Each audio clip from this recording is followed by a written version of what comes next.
FM 102.8.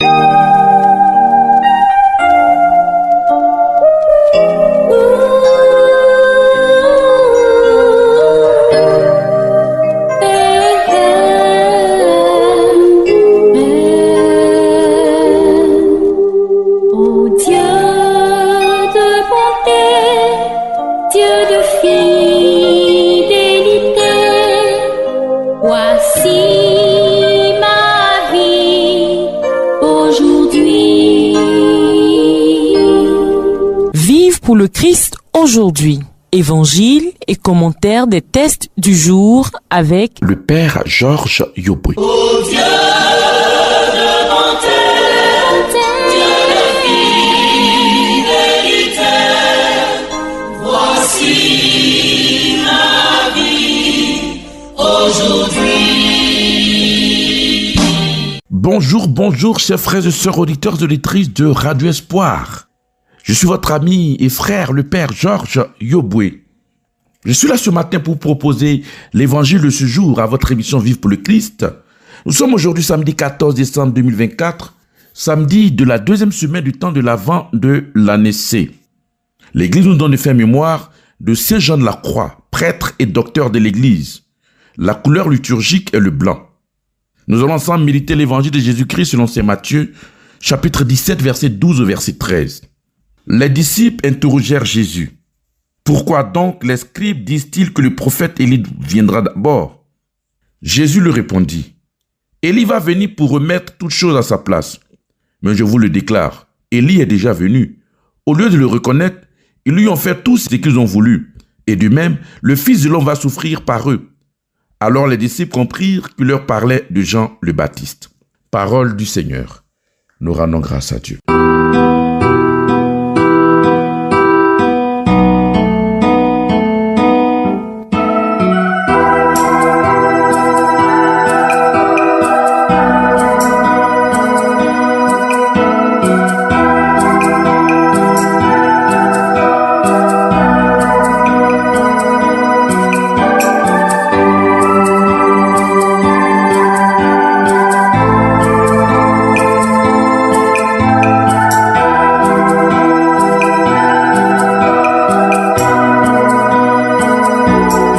Donne-moi la grâce, Seigneur, de te trouver au sein de ma faiblesse.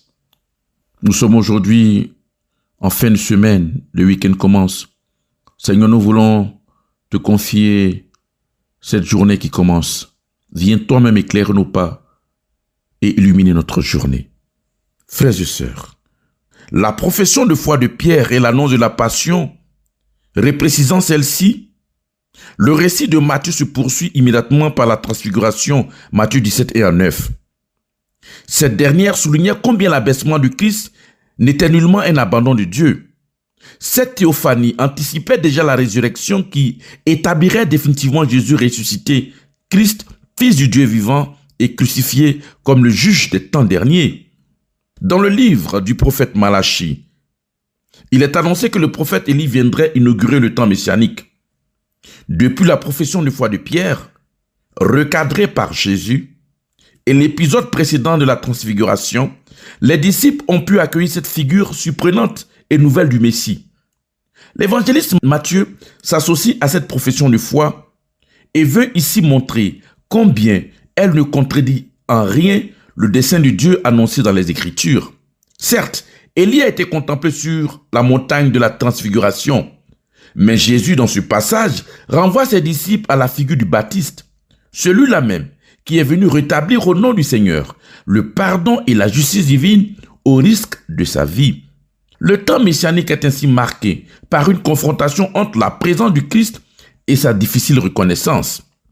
Si Marc s'est focalisé sur la foi de l'homme au fils malade, Matthieu s'en tient à celle de ses disciples, ou du moins à leur faiblesse dans la foi. Pourquoi n'ont-ils pas pu guérir l'enfant? À quoi tient cet échec? Le récit ne dit rien sur les tentatives manquées des disciples et contrairement à Marc, Matthieu ne fait nullement référence à la prière. Frères et sœurs, quand le prophète Malachie, cité ici dans cette page de l'évangile, le dernier des prophètes annonce les temps nouveaux, il cite les deux témoins, Moïse à l'Horeb et Élie le prophète, avant que ne vienne le jour du Seigneur, qui ramènera le cœur des pères vers leurs fils, celui des fils vers leurs pères. Au chapitre 17, selon Matthieu, les disciples Pierre, Jacques et Jean contemplent Jésus sur la transfiguration, comme nous l'avons mentionné. Ce Luc révèle que Jésus est en route vers Jérusalem, vers sa passion. Ne sommes-nous pas, nous aussi, ces cœurs lents à croire ce qu'ont déclaré les prophètes? Luc 24, 26. Sur le chemin d'Emmaüs, Jésus ne fit-il pas écho à sa lumineuse conversation avec Moïse et Élie sur le Tabor? Ne fallait-il pas, dit Jésus, que le Christ souffrit cela et qu'il entre dans sa gloire? En commençant par Moïse et tous les prophètes, il leur expliqua dans toutes les Écritures ce qui le concernait. Luc 24, 26, 27. De même, dans l'Évangile d'aujourd'hui, Jésus nous ouvre les Écritures. Tous les prophètes ainsi que la loi ont prophétisé jusqu'à Jean. C'est lui, si vous voulez bien comprendre, l'Élie qui doit venir. Clairement, la parole est en accomplissement. Celui qui doit venir est là. Et il annonce celui qui vient, c'est-à-dire Jésus. Ils ont fait de lui tout ce qu'ils ont voulu. À propos de Jean le Baptiste, Jean est bien le précurseur, la voix qui annonce la parole, la lampe qui porte la lumière. Sa mort injuste et incompréhensible annonce la mort du Fils de l'homme, un amour qui se dit dans une soif. Élie va venir pour remettre tout en place. Jésus dit à mon âme, cela, c'était le premier désir de mon Père. Jean était venu afin de ramener le cœur des pères vers les fils et de rétablir les tribus de Jacob, pour que je puisse trouver un peuple qui accueille mon message. Toi aussi, Théophile, tu es toujours invité à suivre le bien et tu en es capable car ma grâce t'accompagne. Élie est déjà venu. Au lieu de le reconnaître, ils lui ont fait tout ce qu'ils ont voulu.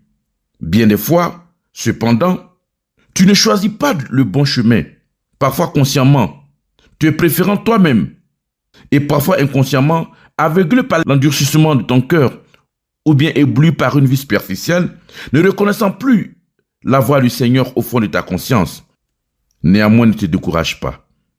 Unis ta faiblesse spirituelle à ta faiblesse physique et ta faiblesse physique au Christ qui marche vers Golgotha. Comme Jean le Baptiste, qui marcha en présence du Seigneur, avec l'esprit et la puissance du prophète Élie, nous aussi, nous sommes appelés dans ce temps de l'Avent à préparer dans nos cœurs une place pour le Seigneur qui vient. Noël ne peut pas se célébrer avec un cœur fermé. Noël ne peut pas se célébrer avec un cœur angoissé, triste.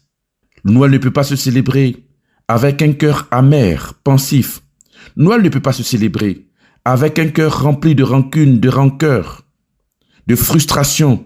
Noël ne peut pas se célébrer avec un cœur qui n'a pas de la place pour que le Seigneur y vienne faire sa demeure. C'était pour aujourd'hui, à votre émission Vive pour le Christ, votre ami et frère le Père Georges Yoboué. Que Dieu vous bénisse. À bientôt. C'était Vive pour le Christ aujourd'hui, évangile et commentaire des textes du jour avec le Père Georges Yoboué.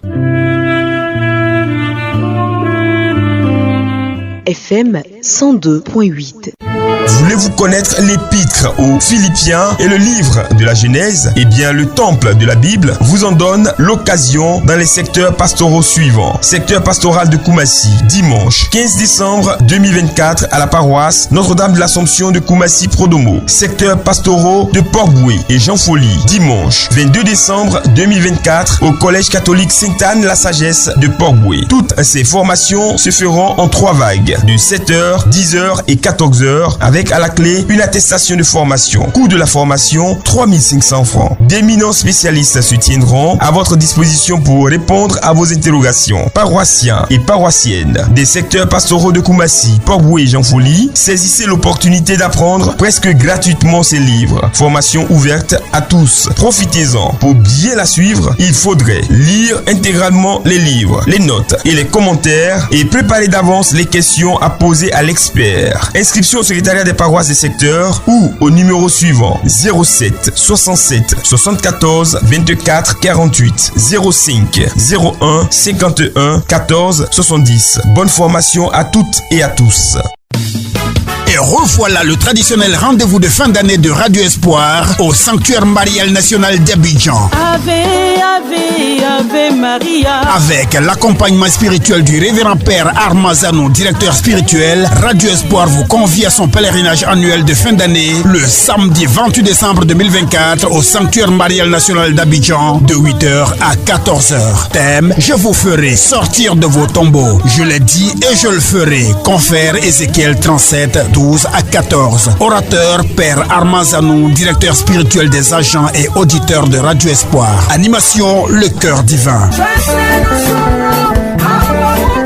Tous au Sanctuaire Marial National d'Abidjan le samedi 28 décembre 2024 à 8h. Je dis bien à 8h. Contact 0779 88 29 74. Bon pèlerinage à toutes et à tous. En cette année jubilaire, achevons notre cathédrale. Fidèles laïcs, jeunes, hommes et femmes, prêtres catholiques, religieux, religieuses, diocésains de Grand-Bassam, peuple des dieux, remobilisez-vous, déposez vos dons directement sur vos paroisses ou bien connectez-vous avec votre smartphone sur la plateforme www.parichbassam.com et envoyez vos dons mensuels ou vos dons anonymes en toute tranquillité au 07 67 47 47 77 ou au 05 85 97 97 10 ou encore au 01 52 39 07 07. Oui, pour ce jubilé de l'Église en cette année 2025, remobilisez-vous en tant que pèlerin de l'espérance pour achever la cathédrale Saint-Esprit en vue d'y célébrer les diverses festivités de ce jubilé des 2025 ans de l'Église. Votre bonté portera beaucoup de fruits. Que Dieu vous bénisse.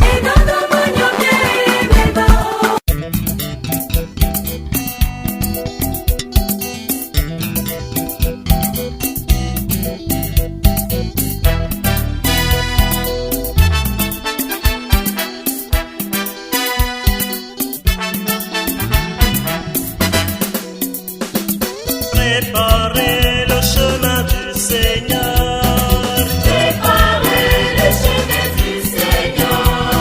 Aplanissez sa route. Aplanissez sa route.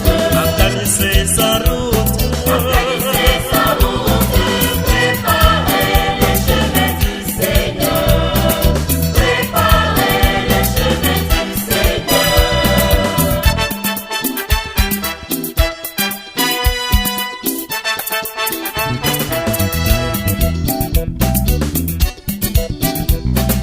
Relevez les vallées, aplanissez les montagnes, car le Seigneur vient. Car le Seigneur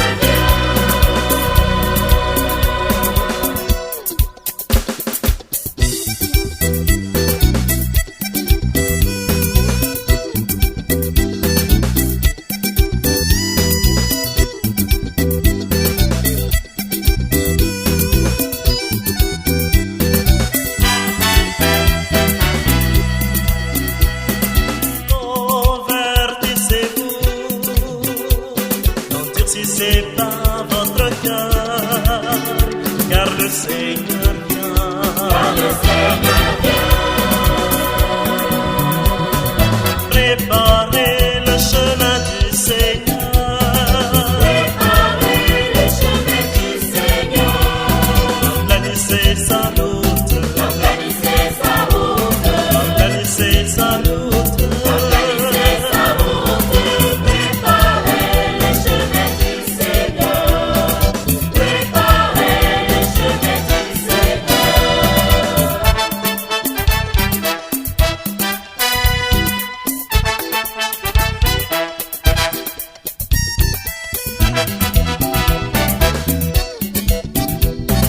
Ravivez votre amour, dynamisez votre foi, car le Seigneur vient. Car le Seigneur vient. Préparez le chemin du Seigneur. Préparez le chemin du Seigneur. Aplanissez sa route. Aplanissez sa route. Lord.